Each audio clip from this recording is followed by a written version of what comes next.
నా పేరు మల్లారెడ్డి, ఆర్టిస్టు. నేను ఆత్మకథ సినిమాలు తీశాను. గత 35 సంవత్సరాల నుంచి సినిమాలు, టీవీలు చేస్తున్నాను. ఆ రోజుల్లో సినిమా ఆర్టిస్టులకు చాలా గౌరవం ఉండేది.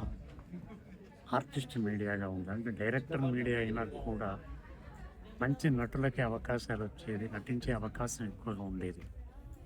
ఇప్పుడు స్పీడు, టెక్నాలజీ పెరిగిపోయింది, గ్రాఫిక్స్ అంటే కాలానుగుణంగా రావాలి. కాకపోతే ఏంటంటే ఇప్పుడు స్పీడ్ ఎక్కువ ఉన్న సినిమాలు ఎక్కువ ఉన్నా కూడా ఏదో ఇలా చూసి అలా మర్చిపోతున్నారు. ఒకప్పటి సినిమాలు కళాఖండాలు అట్లా గుర్తుండేది. అయితే నేను అప్పుడు కృష్ణరాజు గారితో, కృష్ణ గారితో ఇవన్నీ సినిమాలు చేశాను. మదన రంగంలో, పెద్ద నరేష్తో సినిమాలు చేశాను.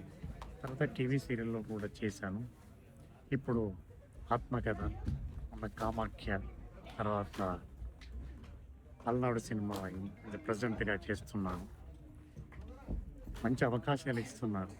కాకపోతే నిజానికి ఇది టెక్నికల్ మీడియా, తట్టు డైరెక్టర్ మీడియా కాబట్టి టెక్నికల్గా ఎక్కువ డామినేషన్ ఉంటుంది. ఆ రోజుల్లో టెక్నికల్గా బాగా లేదు కాబట్టి, ఫాస్ట్ లేదు కాబట్టి ఆర్టిస్టుదే ఎక్కువ పనితనం కనిపించేది. కానీ ఈ రోజుల్లో అది అంటే ఎవరైనా చేయొచ్చు నటన అనే విధంగా కూడా టెక్నాలజీ వచ్చేసింది. బాగానే ఉంటున్నాయి. కాకపోతే ఏంటంటే పాత నటులకు, మంచి నటులకు కూడా మంచి అవకాశాలు ఇవ్వాలి. ముఖ్యంగా తెలుగు సినిమాలు, తెలుగు ఆర్టిస్టులకు ఇవ్వాలని చెప్పేసి మాకు నా యొక్క కోరిక. అల్లూరి సీతారామరాజు సినిమా 1970లో రిలీజ్ అయినప్పుడు ఒక టెక్నాలజీ తోటి, ఫాస్ట్ టెక్నాలజీ తోటి చేసినప్పుడు, అడ్వాన్స్ టెక్నాలజీ చేశారు కృష్ణ గారు. అప్పుడు తస్కంట్ సినిమా రష్యాలో అక్కడక్కడ అది ఆ సినిమా ఆడింది. అలాగే కరుణామయుడు సినిమా విజయ్ చంద్ర గారు తీస్తే ప్రపంచమంతా ఆడింది. కాకపోతే అప్పుడు ఇంత మీడియా లేదు, చెప్పుకోవడానికి మీడియా లేదు, చెప్పడానికి మీడియా లేదు, వాళ్ళు చెప్పుకోలేదు.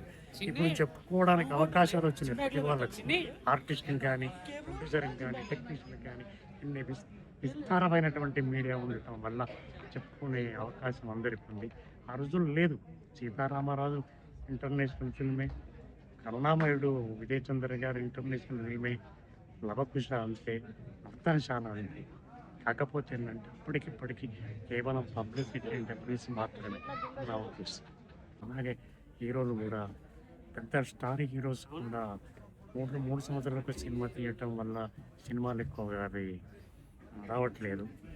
తర్వాత థియేటర్లు ఖాళీ అవుతున్నాయని చెప్పేసి, మూతపడుతున్నాయని చెప్పేసి అంటున్నారు. అది ఒక అంతు నిజమే.